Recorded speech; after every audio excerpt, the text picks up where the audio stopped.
সারা দেশে বইছে টানা তাপপ্রবাহ, আর এতে নাকাল জনজীবন।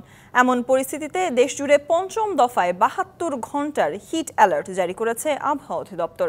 এদিকে রাজধানীতে তীব্র গরম থেকে স্বস্তি দিতে নিবন্ধিত রিকশা চালকদের মাঝে ছাতা ও পানি বিতরণ শুরু করেছে ঢাকা উত্তর সিটি কর্পোরেশন।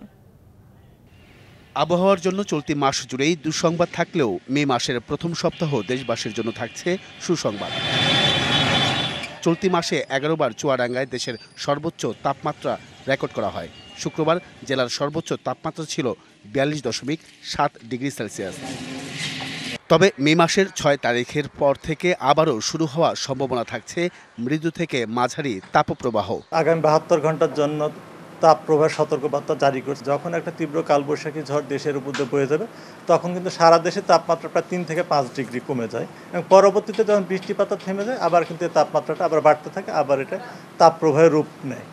এমন পরিস্থিতিতে তীব্র গরম থেকে কিছুটা স্বস্তি দিতে নিবন্ধিত ৩৩,০০০ রিকশা চালকের মাঝে ছাতা, পানি ও নগদ অর্থ বিতরণের উদ্যোগ নিয়েছে ঢাকা উত্তর সিটি কর্পোরেশন।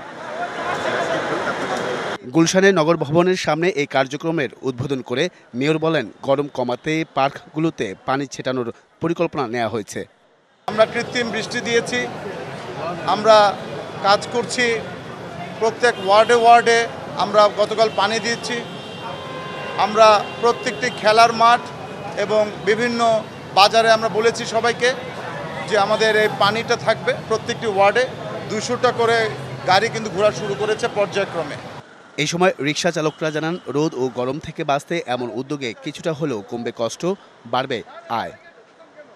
আগে গরমের কারণে বৃষ্টি ছাড়া কারণ একটু আরাম পাবো রিকশা চালালে।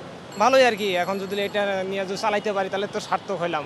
সুবিধা অবশ্য, রোদ নাকবো না, ঠান্ডা ঠান্ডা নাকবো।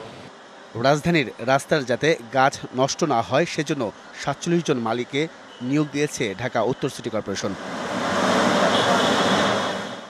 Ariful Islam, DBC news, Dhaka.